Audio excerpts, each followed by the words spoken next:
So hello students, welcome to our channel Studiez Techno.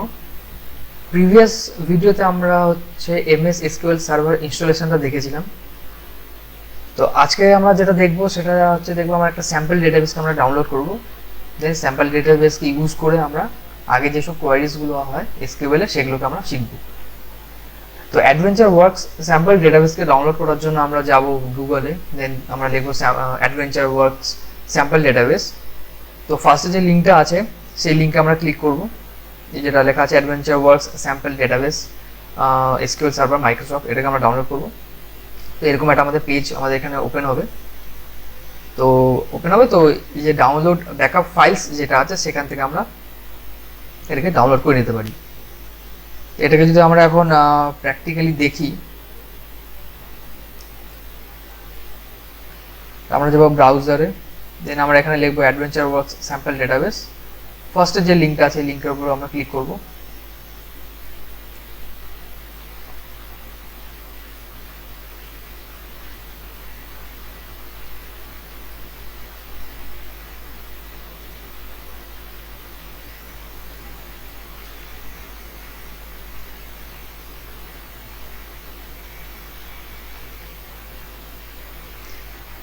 এবার একটু যদি স্ক্রল ডাউন করি, তো এখানে আমাদের কাছে তিনটে ভার্সন আছে, একটা আছে ওএলটিপি, একটা হচ্ছে ডেটা ওয়্যারহাউস, একটা আছে লাইট ওয়েট।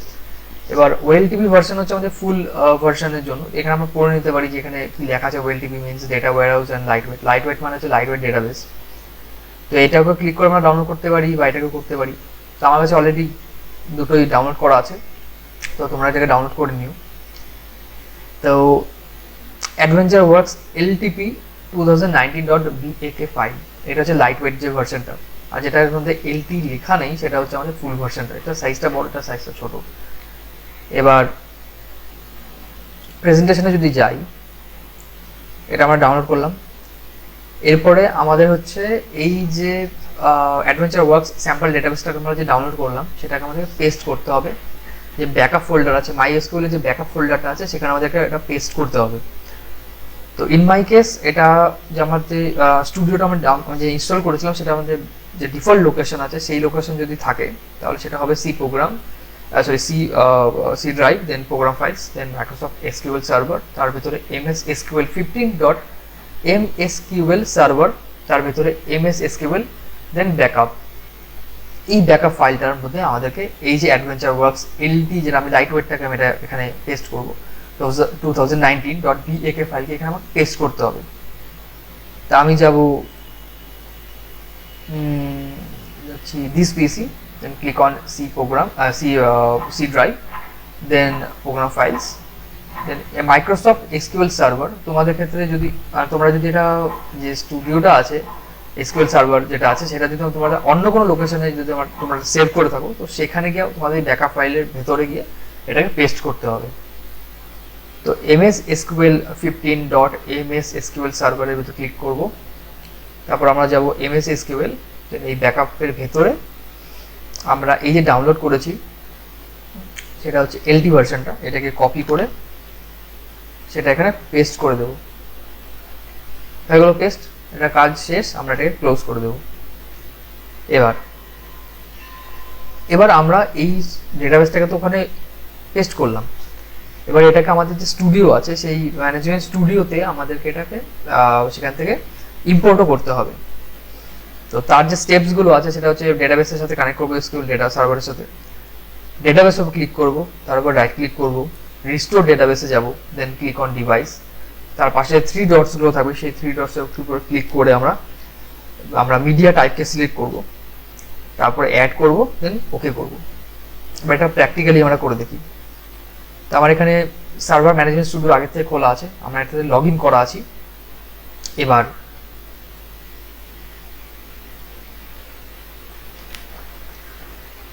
ডেটাবেসের উপরে আমরা গেলাম, রাইট ক্লিক করলাম, এই রিস্টোর ডেটাবেস সেখানে আমরা ক্লিক করলাম। এবার তার ভেতরে যে ডিভাইসে গেলাম, ডিভাইসে এই যে 3 dots, click on this and backup media type আমার হচ্ছে ফাইল থাকবে, যেহেতু আমরা এটা ডাউনলোড করে নিয়েছি অলরেডি, তো ফাইলসে থাকবে। দেন আমরা অ্যাডে ক্লিক করব, তো এই যে ডিফল্ট লোকেশনটা আছে C drive, then program files, then Microsoft SQL server, দেন ms sql 15.ms sql server, দেন ms sql, দেন ব্যাকআপ। এর ভেতরে আমরা যে রিফ্রেশ করি, তো এই ফাইলটা আমরা ওখানে পেস্ট করেছিলাম, তো সেই ফাইলটা এখানে দেখাচ্ছে bak ফাইলটা, এটাকে সিলেক্ট করব, দেন ক্লিক অন ওকে। এটা এসে গেল। এবার এখানে থেকে আমরা এটাকে ওকে করব। খেয়াল রাখতে হবে এই অপশনটা যেন আমাদের চেক থাকে, যদি এটা আনচেক থাকে সেটাকে আমরা চেক করে নেব। তো এইভাবে আমরা যখন এটাকে মানে সিলেক্ট করে যখন আমরা এখান থেকে মানে অ্যাড করি, তো এটা অলরেডি এটা আমাদের মানে চেকই থাকে, করব আমরা ওকে। তো successfully restored, click on okay. এবার আমরা ডেটাবেসকে আমরা যদি এক্সপ্যান্ড করি, এই আমাদের অ্যাডভেঞ্চার ওয়ার্কস এলটি 2019, এটাকে যদি এক্সপ্যান্ড করি, এখান থেকে আমাদের ডেটাবেস ডায়াগ্রামস আছে, টেবিলস, এইখানে বিভিন্ন ধরনের টেবিলস আছে আমাদের, যেমন হচ্ছে sales LT address, customer address, product category, description, model, এগুলো আমাদের কাছে আছে। তো এগুলো নিয়ে আমরা কাজ করব আগে। তো আমরা যাচ্ছি পিপিটিতে। আবার নেক্সট স্লাইডে আমরা দেখি কিছু আমাদের এসকিউএল যে ইম্পর্টেন্স,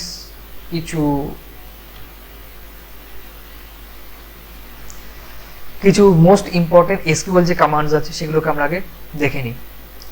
সিলেক্ট দিয়ে আমরা কি করি, আমরা কোনো ডেটাবেসের ভিতর থেকে যে ডেটাকে এক্সট্রাক্ট করতে আমরা সিলেক্ট কমান্ডকে ইউজ করি। আপডেট দিয়ে কি করি, আপডেট দিয়ে আমরা ডেটাবেসের ভেতর থেকে ডেটাকে আপডেট করার জন্য ইউজ করি। ডিলিট দিয়ে আমরা হচ্ছে ডেটাবেসের ভেতর থেকে কোনো ডেটাকে ডিলিট করার জন্য ইউজ করি। ইনসার্ট ইনটু দিয়ে কি হয়, ডেটাবেসের ভেতরে যদি কোনো নতুন ডেটাকে ইনসার্ট করতে হয় তখন আমরা ইনসার্ট ইনটু করি। ক্রিয়েট ডেটাবেস কি, ক্রিয়েট ডেটাবেস দিয়ে আমরা ডেটাবেসকে ক্রিয়েট করি। অল্টার ডেটাবেস দিয়ে আমরা ডেটাবেসকে মডিফাই করি। ক্রিয়েট টেবিল দিয়ে টেবিলকে ক্রিয়েট করি, নতুন টেবিলকে। অল্টার টেবিল, যেরকম এখানে ক্রিয়েট অল্টার ডেটাবেস আছে ডেটাবেসকে মডিফাই করার জন্য, এখানে আছে অল্টার টেবিলকে মডিফাই করার জন্য। ড্রপ টেবিল দিয়ে আমরা টেবিলকে ডিলিট করি। ক্রিয়েট ইন্ডেক্সকে দিয়ে আমরা ইন্ডেক্স ক্রিয়েট করি, আর সেই ইন্ডেক্সকে আমরা ডিলিট করতে আমরা ড্রপ ইন্ডেক্সকে ইউজ করি। এবার আমরা ফার্স্টে ডিসকাস করব সিলেক্ট। এবার সিলেক্ট যে কমান্ড আছে সেটা সিনট্যাক্স হচ্ছে সিলেক্ট, দেন কলাম, মাল্টিপল কলামসের জন্য আমরা এইভাবে কলাম 1, কলাম 2 এরকম করে সিলেক্ট করতে পারি। দেন আমাদের করতে হবে ফ্রম, দেন টেবিল নেম।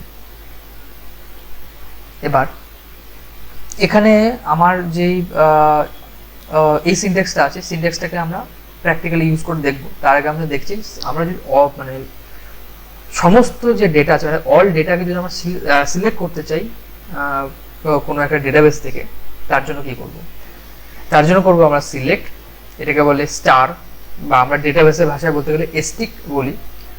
তো সিলেক্ট এস্টিক ফ্রম সেলস এলটি, এটা হচ্ছে স্কিমা নেম ডট প্রোডাক্ট হচ্ছে টেবিল নেম। এটা কোথাতে আসলো, যে আমাদের স্যাম্পল ডেটাবেস আছে, আমি যেটাকে জুম করি, জুম করলে এইটা হচ্ছে আমাদের command select এস্টিক from sales LT dot product. এটা কোথায়, এই যে এটা সেলস এলটি ডট প্রোডাক্ট। এটা করলে পরে আমাদের এটার ভেতরে, এই প্রোডাক্টের ভিতরে যত আমাদের ডেটা আছে সব ডেটা আমাদের এখানে শো করবে। এটা আমরা একটু প্র্যাকটিক্যালি করে দেখি।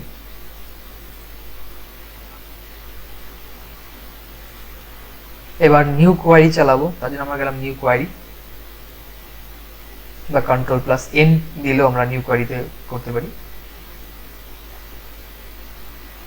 এবার এটা যখন করব, আমরা এখান থেকে ডেটাবেসকে আমরা সিলেক্ট করে নেব, এখান থেকে ড্রপ ডাউন করে অ্যাডভেঞ্চার ওয়ার্কস এলটি 2019 কে সিলেক্ট করতে পারি, বা আমরা একটা ডেটাবেসকে, আমরা যে কোনো ডেটাবেসের মধ্যে থাকি না কেন, আমরা ইউজ কমান্ড দিয়েও সেই ডেটাবেসকে ইউজ করতে পারি। তো সিম্পলি আমরা লিখব ইউজ, দেন ফাইলের নাম হচ্ছে অ্যাডভেঞ্চার ওয়ার্কস, লিখলাম, হিন্টস চলে এসছে। তো এখান থেকে অ্যাডভেঞ্চার ওয়ার্কস 2019 কে আমরা করে সেমিকোলন দিলাম। সেমিকোলন দিলেও এখানে কাজ করবে, না দিলেও কাজ করবে, বাট বেস্ট প্র্যাকটিসের জন্য আমি এখানে বলবো সেমিকোলন ইউজ করতে। করলাম, করার পরে একবার আমি এটাকে এক্সিকিউট করে দেখি যে হ্যাঁ, কমান্ড কমপ্লিটেড সাকসেসফুলি, মানে আমার ডেটাবেসটাকে এখানে ঠিকমতো ইউজ হচ্ছে। আর যখনই আমি এখানে ইউজ দিয়ে এটা কথাটা লিখবো, এখানে ডেটাবেসটাও কিন্তু অটোমেটিক্যালি চেঞ্জ হয়ে যাবে। তো এই গেল। এখন এখানে আমি লিখি select strict from table name. From আমি চাচ্ছি এই এটা সেলস এলটি ডট প্রোডাক্ট। তো যেই লিখবো আমি সেলস, তো এখানে আসলো সেলস এলটি, এটা হচ্ছে স্কিমা নেম। আমি যদি মাউস ওভার করি বা হোভার করি, এখানে লেখা আসছে যে schema name, this is schema. তো আমি এটা সিলেক্ট করলাম ডট। এবার যদি এটা আমি সিলেক্ট করি লেখা দেখাবে এটা টেবিল নেম, যেখানে এসছে টেবিল। তো আমি যাচ্ছি প্রোডাক্টে, সেমিকলন দিলাম, দিয়ে আমি এটাকে এক্সিকিউট করলাম। মেসেজে যদি দেখি, 295 রোস এখানে আছে, রেজাল্ট এতগুলো রেজাল্ট আমাদের এখানে আছে, ঠিক আছে, এতগুলো রেজাল্ট এখানে আছে। এবার এটা গেল সমস্ত ডেটাকে আমরা সিলেক্ট করার জন্য এইভাবে আমরা ইউজ করি। যদি কোনো পার্টিকুলার কলামকে আমাদের সিলেক্ট করতে হয় তাহলে আমরা কি করব? তাহলে আমরা করব সিলেক্ট সেই column name from table name. তো এখানে এটা করেছি প্রোডাক্ট আইডি আর নেমকে আমি সিলেক্ট করেছি। তো এখান থেকে আমি সিলেক্ট করতে পারি যে এটাকে আমি কেটে দিই, ACLECT সিলেক্ট কলাম নেম। এখানে আমার প্রোডাক্ট আইডি আছে আর আমার এখানে আছে প্রোডাক্ট নেম। তো আমি প্রোডাক্ট আইডি চাচ্ছি, PRO প্রোডাক্ট। হ্যাঁ, একটা জিনিস মাথায় রাখতে হবে, ডেটাবেসে যে নামগুলো আছে এটার সাথে কিন্তু এটা ম্যাচ করতে হবে, কারণ এগুলো হচ্ছে কেস সেন্সিটিভ হয়। মানে আমি যদি কারোর নাম শর্টে লিখি, তো সেটাও আমাকে এখানে শর্ট হিসাবেই আমাকে এটাকে কল করতে হবে। এটা মাথায় রাখতে হবে যে আমাদের ডেটাবেসের জিনিসপত্রগুলো সব কেস সেন্সিটিভ হয়। মানে এখানে বড় লেখা আছে, আমি এখানে ছোট দিয়ে কল করছি, তাহলে মিসম্যাচ হয়ে যেতে পারে। তো এখানে যেহেতু এখন সবকিছু আপগ্রেড হয়েছে, এখন এগুলো নতুন নতুন ফিচার্স এসছে, তো এখানে হিন্টস দিয়ে দিচ্ছে। তো সিলেক্ট প্রোডাক্ট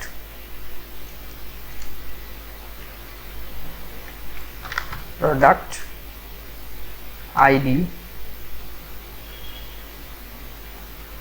এখান থেকে পাচ্ছে না, তো আমি এটাকে কেস সেন্সিটিভ যেহেতু, তো সেই হিসাবে আমি লিখি প্রোডাক্ট আইডি কমা, আর আমার লাগবে হচ্ছে প্রোডাক্ট নেম, প্রোডাক্ট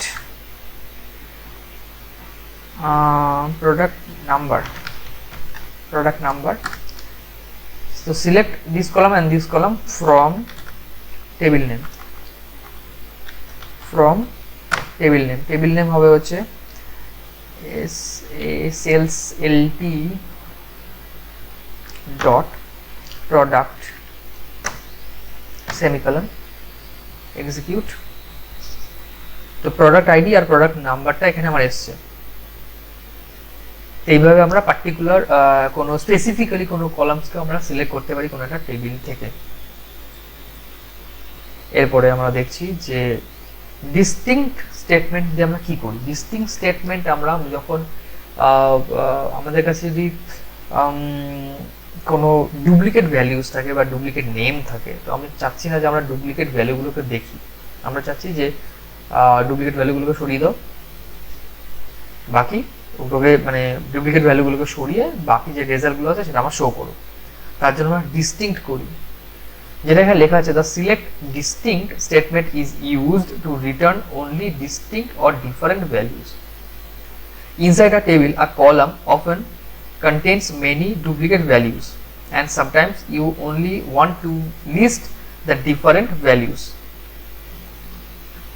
তো ডিস্টিংক্টের যে সিনট্যাক্স সেমই হয়, জাস্ট আমরা সিলেক্ট করে ডিস্টিংক্টটাকে এখানে ইউজ করি, বাকি সব সেম। সিলেক্ট যেরকম আমাদের কোয়ারিটা ছিল, যে তার যে সিনট্যাক্সটা ছিল সেমনই সেম সিনট্যাক্স, জাস্ট ওই কলামের আগে আমাকে ডিস্টিংক্ট ওয়ার্ডটাকে কিওয়ার্ডটাকে ইউজ করতে হয়, that's it.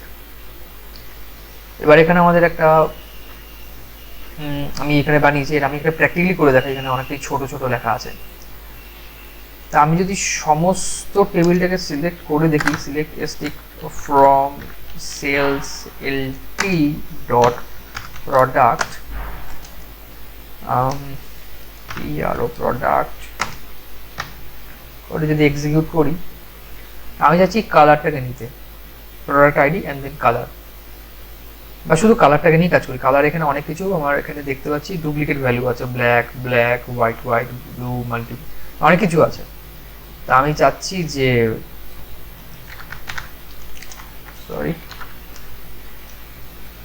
Select colour,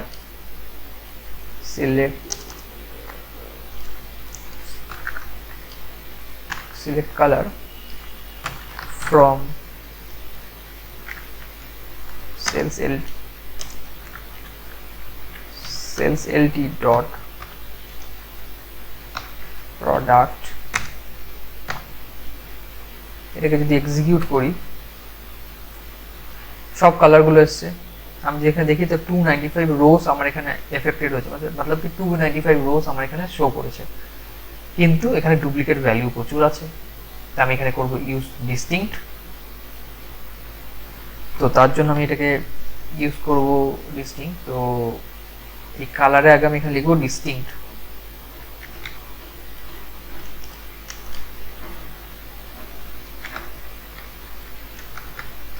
distinct করে এবার যদি আমি এটাকে ইউজ করি, এখন আমার রেজাল্ট এসেছে 10টা রোকে এফেক্ট করেছে, কারণ এখানে যত ডুপ্লিকেট ভ্যালুস আছে সেই ডুপ্লিকেট ভ্যালুগুলোকে আমার অমিট করে দিয়ে বাকি যেগুলো আমার ভ্যালুসগুলো আছে সেগুলোকে এটা শো করে। এটা হচ্ছে ডিস্টিংক্টের কাজ।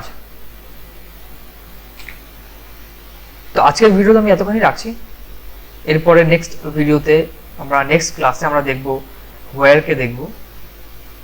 তো আজকের জন্য আমি এখানে এই ভিডিওকে এন্ড করছি। দেখা হবে নেক্সট ক্লাসে।